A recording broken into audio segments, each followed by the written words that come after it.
Se eu ouvir mais uma palavra sobre o meu dinheiro, não haverá mais conversas educadas. Eu nem gritei. Apenas encarei meu pai, Gilberto, enquanto minha madrasta, Daniela, congelou com o garfo a meio caminho da boca. Ela tinha acabado de fazer uma piada sobre acessar minhas economias do exército para a segurança da família, e esperava que eu risse. Eu vou explicar pessoalmente para ela exatamente qual é o lugar dela, continuei, com a voz firme, e por que o meu dinheiro não é dela. O sorriso de Daniela desapareceu instantaneamente. Meu pai encolheu-se na cadeira, incapaz de me olhar nos olhos. Isso não era um chilique de adolescente. Era o aviso de uma militar, e a julgar pelo medo nos olhos deles, eles sabiam que eu estava falando sério. Antes que eu te conte exatamente o que Daniela fez no momento em que virei as costas, deixe um comentário e me diga de onde você está assistindo. Quero ver até onde essa história viaja. 3 dias depois, eu estava de volta à base, cercada pelo zumbido familiar e estéril da vida militar. Eu não tinha uma biografia para oferecer às pessoas. Eu tinha 29 anos, era sargento de saúde e vivia minha vida de acordo com protocolos: avaliar, estabilizar, evacuar. Pânico era um luxo que eu não podia me permitir em campo, e certamente não iria me entregar a ele ao lidar com minhas finanças. Sentei na beirada do meu beliche, com o notebook aberto, fazendo minha auditoria semanal. A maioria das pessoas checa as redes sociais logo de manhã. Eu checava meu score de crédito no Serasa. Era um hábito nascido da desconfiança. Um mecanismo de sobrevivência aprimorado ao longo de anos, vivendo em uma casa onde a privacidade era uma sugestão, não um direito. Tudo parecia normal, até que rolei para o final da lista de consultas recentes. Havia um único item que me tirou o fôlego. Uma financeira online, do tipo que cobra juros abusivos e não faz muitas perguntas. Havia feito uma consulta ao meu CPF 48 horas atrás. Eu não gritei. Eu não joguei o computador pela sala. Peguei meu telefone e liguei para meu pai. Gilberto, eu disse quando ele atendeu, pulando as formalidades. Por que uma financeira de alto risco está consultando meu CPF? Bia, ele gaguejou, sua voz carregada daquele tipo específico de exaustão nervosa que ele sempre exibia perto de Daniela. Não é nada, foi só a Daniela pesquisando umas opções de investimento. Ela deve ter clicado no botão errado online. Sabe como ela é com computadores. Ele estava mentindo. Eu podia ouvir no tom de sua voz, na forma como ele apressou a explicação. Daniela não era ruim com computadores. Ela era calculista, e ela não estava pesquisando opções. Você não solicita acidentalmente um empréstimo com agiotas. Desliguei antes que ele pudesse se enrolar em mais desculpas. Eu não precisava da confissão dele. Eu já tinha o motivo. A memória me atingiu então, nítida e amarga. Eu tinha 16 anos, sentada na ilha da cozinha tentando fazer o dever de casa enquanto Daniela pagava as contas. Ela não estava gritando. Estava calma, quase clínica, enquanto batia na calculadora. A conta de luz subiu, ela disse, sem olhar para mim. A de água subiu. O custo da comida está nas alturas. Ela olhou para mim então, seus olhos me varrendo como se eu fosse um eletrodoméstico consumindo energia demais. Você tem alguma ideia de como é caro manter outro ser humano vivo, Beatriz? O espaço que você ocupa, o aquecimento que você usa, o barulho. Ela tinha um livro-caixa. Eu o vi uma vez. Um caderno literal onde ela anotava o custo da minha existência. Cada refeição, cada taxa de passeio da escola, cada par de sapatos que meu pai me comprou. Ela mantinha um registro contínuo da minha infância, vendo cada real gasto comigo não como criação, mas como um empréstimo que ela esperava cobrar. Essa era a chave. Daniela não achava que estava roubando meus R$ 320.000,00. Em sua matemática distorcida e presunçosa, ela acreditava que estava simplesmente cobrando uma dívida. Ela achava que eu lhe devia pelo inconveniente da minha sobrevivência. Olhei de volta para a tela, para a consulta da financeira. Isso não era apenas ganância, era uma fatura. Ela estava vindo cobrar e estava usando meu pai como o entregador. Fechei o notebook. A raiva em meu peito era fria, pesada e útil. Eu não ia ligar para ela. Eu não ia discutir sobre quanta água eu usei no ensino médio. Eu ia descobrir exatamente o quão fundo ela havia cavado esse buraco, e então eu ia enterrá-la nele. Eu não liguei para a financeira. Não perdi tempo em esperas ouvindo música de elevador e explicações. Fui direto para o portal deles na internet. O site era liso, agressivo, o tipo de interface projetada para fazer você assinar sua vida em 3 cliques ou menos. Digitei meu próprio endereço de e-mail. O sistema o reconheceu imediatamente, pedindo uma senha que eu nunca havia criado. Daniela tinha sido meticulosa, mas também arrogante. Ela usou meu e-mail real para fazer a aplicação parecer legítima, supondo que eu nunca checaria, ou talvez supondo que poderia apagar as notificações antes que eu as visse. Mas ela cometeu um erro crucial. Ela nem podia mudar o método de recuperação sem o meu celular. Cliquei em "Esqueci a senha". 3 segundos depois, meu celular vibrou. Digitei o código, redefini o login e as portas digitais se abriram. Eu estava dentro. O painel era um testemunho horripilante de sua ganância. Lá estava, em letras verdes e garrafais: empréstimo aprovado. Valor: R. 50.000,00. Status: aguardando liberação. Cliquei na aba de documentos. Não olhei para a taxa de juros. Eu já sabia que seria criminosa. Eu estava procurando por outra coisa. Em toda transação digital, há um fantasma na máquina, um registro de metadados que rastreia exatamente onde e quando uma assinatura foi aplicada. Chama-se trilha de auditoria, e a maioria dos amadores nem sabe que existe. Abri o certificado de conclusão. Era um registro detalhado de cada interação com o documento. Rolei até a linha da assinatura. Assinado por Beatriz, afirmava. Mas bem ao lado do registro de data e hora estava a prova do crime, o endereço de IP. Eu não precisei rastrear. Reconheci a sequência de números imediatamente. Era o mesmo IP estático que eu configurei para meu pai 3 anos atrás para ajudá-lo a gerenciar seus dispositivos de casa inteligente. O registro de data e hora dizia 14 de outubro, 14h15. Em 14 de outubro, eu estava a 8.000 quilômetros de distância em um hospital de campanha, cuidando de um cabo de 19 anos que tinha levado estilhaços na perna. Eu não estava assinando documentos de empréstimo na cozinha do meu pai. Eu estava esfregando sangue de debaixo das minhas unhas. Daniela não tinha apenas falsificado uma assinatura. Ela deixou uma impressão digital que a colocava na cena do crime. Eu não sentia mais a dor da traição. Essa parte de mim havia queimado no momento em que vi a consulta de crédito. Agora, eu sentia apenas a satisfação fria e dura de um caçador que encontrou o rastro de sangue. Baixei o PDF. Tirei prints da tela do painel. Exportei os registros de IP. Então, mudei a senha novamente, trancando Daniela para fora da conta que ela havia criado em meu nome. Ela não saberia por que não conseguia mais entrar. Pensaria que era um problema técnico. Criei uma nova pasta na minha área de trabalho. Não a chamei de família ou Daniela. Chamei-a de evidências. Arrastei os arquivos para a pasta. O clique do mouse soou alto no silêncio do quartel. Soou como a trava de segurança de uma arma sendo liberada. 2 dias depois, meu celular acendeu com o nome de Daniela. Deixei tocar 1-2 vezes, apenas o tempo suficiente para me recompor, e então atendi. "Bia, querida", ela disse, a voz escorrendo uma doçura que fazia meus dentes doerem. "Que bom que te encontrei. Escuta, seu pai e eu temos uma notícia incrível. Encontramos o lugar perfeito, um sítiozinho, como sempre sonhamos." Eu nem disse nada. Apenas ouvi o zumbido da conexão, deixando-a preencher o silêncio. "É uma pechincha", ela continuou, um pouco apressada agora. "Mas os vendedores estão com pressa. Precisamos fechar negócio esta semana. Só tem um pequeno probleminha. O banco precisa de uma segunda assinatura em uns formulários de liberação. Só uma formalidade, sabe? Algo sobre limpar aquele seu antigo financiamento estudantil para não afetar nossa relação dívida-renda." Era uma mentira tão desajeitada que chegava a ser insultante. Não havia financiamento estudantil. Eu paguei minha educação com serviço militar. E não existe um formulário de liberação que exija uma cerimônia de fechamento. "Um formulário de liberação?", repeti, mantendo a voz neutra.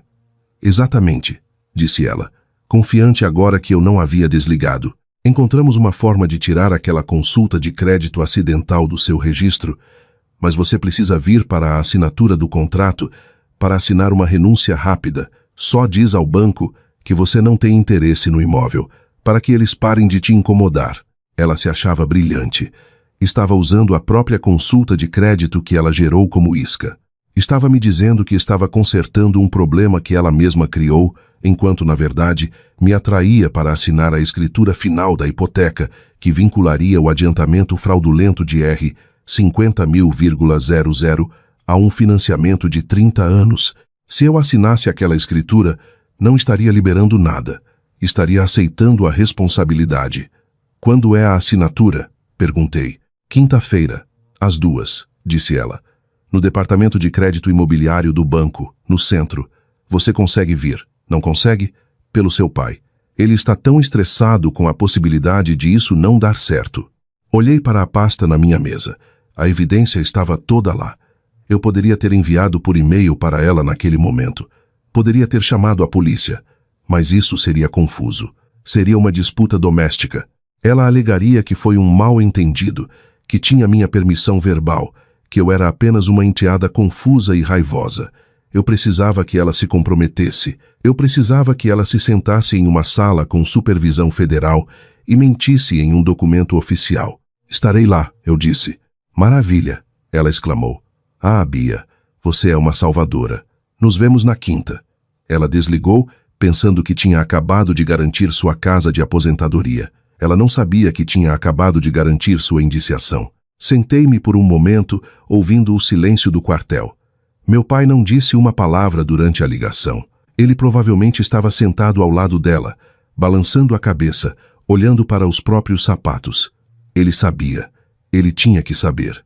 E estava deixando que ela me levasse para o abate porque era mais fácil do que enfrentá-la. Essa constatação me doeu tanto quanto eu pensei que doeria. Apenas calcificou a última parte suave de mim. Abri meu notebook e procurei os horários dos voos. Eu nem estava indo para casa para visitar. Eu nem estava indo para casa para discutir. Eu estava indo para uma missão. A sala de reuniões do banco cheirava a café velho e lustra-móveis de limão. Era um aquário com paredes de vidro, projetado para fazer uma dívida que mudaria sua vida parecer uma conquista corporativa. Havia uma tigela de balas de menta no centro da mesa de mogno. Daniela as comia uma após a outra. O som da mastigação era alto na sala silenciosa. Ela parecia triunfante. Usava um blazer creme que eu nunca tinha visto, provavelmente comprado para a ocasião, e conversava animadamente com o gerente de contas, um homem chamado Sr. Medeiros, que parecia cansado, mas profissional. Procuramos um lugar no campo há anos, dizia Daniela, inclinando-se para a frente. Idealmente, queríamos nos mudar antes das festas de fim de ano. É tão importante para a família ter um lugar para se reunir. Meu pai, Gilberto, sentava-se ao lado dela. Ele parecia pálido, suava através da camisa social, olhando fixamente para uma samambaia no canto, como se ela contivesse os segredos do universo. Ele sabia, no fundo, para além da negação e do medo de sua esposa, ele sabia que isso era errado. Mas ele estava sentado ali mesmo assim. Seu silêncio era sua assinatura. Sentei-me do outro lado da mesa, com as mãos cruzadas no colo. Eu estava usando meu uniforme de gala. Não lhes disse que vinha do aeroporto. Apenas apareci. O uniforme fez o senhor. Medeiros se endireitar na cadeira. Deixou Daniela nervosa, embora ela tentasse esconder com um sorriso tenso. Que bom que você pôde vir, Bia, disse ela, com a voz um pouco aguda demais. Sei como você é ocupada. Eu não perderia isso, respondi. O senhor Medeiros limpou a garganta e bateu na pilha de documentos à sua frente. Muito bem, vamos começar. É uma assinatura padrão, mas como há múltiplas partes envolvidas na escritura e na renúncia, precisamos seguir a ordem. Ele deslizou um documento grosso em direção a Daniela. Este é o formulário da proposta de financiamento. Ele finaliza os detalhes da hipoteca. Só preciso que a senhora verifique as informações uma última vez, particularmente as declarações na página 4. Era ali, a zona de abate. Observei Daniela pegar a caneta. Sua mão nem tremeu. Ela estava tão convencida de sua própria narrativa, tão certa de que eu era apenas um recurso a ser explorado, que não percebeu o perigo. Seção M. Recitou o senhor. Medeiros, entediado e eficiente. Entrada. A senhora está certificando que os R 50.000,00 atualmente em depósito são de suas economias pessoais e não de fundos emprestados. Isso está correto? A sala pareceu inclinar. O tempo desacelerou, esticando-se como caramelo. Olhei para a caneta pairando sobre o papel. Naquela fração de segundo, senti um impulso de instinto antigo. A vontade de intervir, de salvar meu pai das consequências, de detê-la antes que ela arruinasse tudo. Teria sido tão fácil dizer pare. Mas se eu a parasse agora, seria apenas uma briga de família. Seria uma enteada discutindo com uma madrasta. Seria drama. Ela choraria. Alegaria que estava confusa. Manipularia meu pai para acreditar que eu estava sendo difícil. Eu precisava que a tinta secasse. Eu precisava que ela cruzasse a linha de parente gananciosa para criminosa federal. Eu precisava que a mentira fosse codificada, autenticada em cartório e registrada com o governo. Essa era a disciplina. Essa era a diferença entre uma escaramuça e uma guerra. Você não atira quando o inimigo está se aproximando. Você atira quando ele está em campo aberto. Sim, disse Daniela com a voz clara. Está correto. Ela marcou a caixa não ao lado da pergunta sobre se alguma parte da entrada era emprestada. Então, assinou seu nome. O arranhar da caneta no papel soou como uma fechadura se fechando.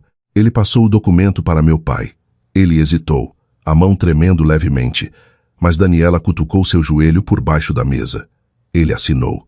O Sr. Medeiros sorriu, recolhendo os papéis. Excelente. Agora, Beatriz, só precisamos da sua assinatura na escritura de renúncia de direitos e na carta de doação para liberar o imóvel. Ele deslizou a próxima pilha em minha direção. Daniela virou-se para mim, com os olhos brilhando de vitória. Ela achava que tinha vencido, achava que a parte difícil tinha acabado. Eu me peguei a caneta. Em vez disso, peguei minha pasta. O som do arquivo pesado batendo na mesa de mogno foi um baque surdo, mas naquela sala silenciosa soou como um martelo de juiz batendo. Não olhei para Daniela. Olhei diretamente para o senhor. Medeiros. Eu não posso assinar isso, disse claramente, garantindo que a câmera de segurança capturasse. Aquela não é minha assinatura no cheque de entrada, e eu nunca solicitei este empréstimo ponte. Daniela riu nervosamente e tentou ignorar, mas eu a interrompi. Deslizei a pasta para o Sr. Medeiros. Este é um boletim de ocorrência, por roubo de identidade, registrado na Polícia Civil esta manhã. Abaixo dele está a própria trilha de auditoria forense da financeira. O sorriso dele desapareceu ao abrir a pasta. A auditoria mostra que a assinatura eletrônica se originou de um endereço de IP registrado para Gilberto e Daniela Miller em 14 de outubro, às 14h15. Virei-me para meu pai. Ele parecia enjoado. Nessa data, eu estava em uma zona de combate em missão de paz. Minhas ordens e registros de voo estão incluídos.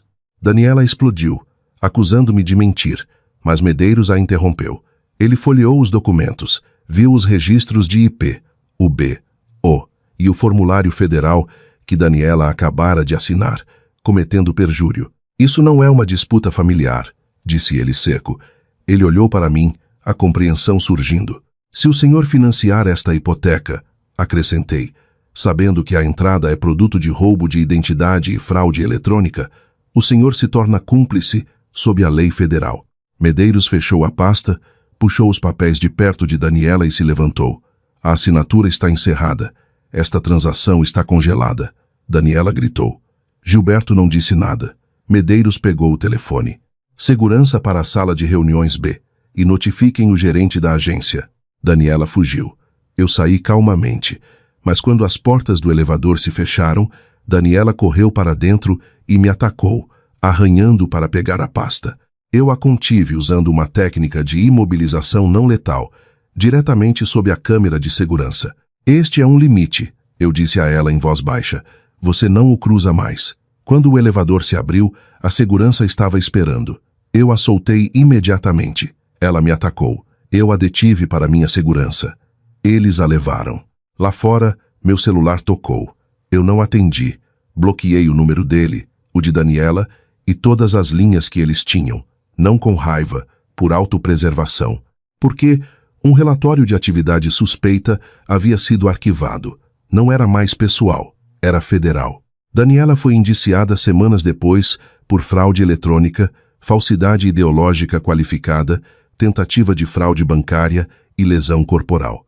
O negócio da casa desmoronou. A aposentadoria de Gilberto foi liquidada para cobrir as dívidas dela. Ele perdeu tudo porque protegeu uma predadora. Enviei a ele um único e-mail, uma cópia da medida protetiva permanente. Esta noite, sento-me em meu próprio apartamento, modesto. Meu saldo bancário é sem graça, seguro, inegavelmente meu. O encerramento de um ciclo não é um sentimento, é uma porta trancada, um telefone silencioso, e eu paguei o preço total por esse silêncio. Se você já teve que se proteger das pessoas que deveriam ter te protegido, deixe um coração. E se quiser saber como o processo judicial terminou, inscreva-se.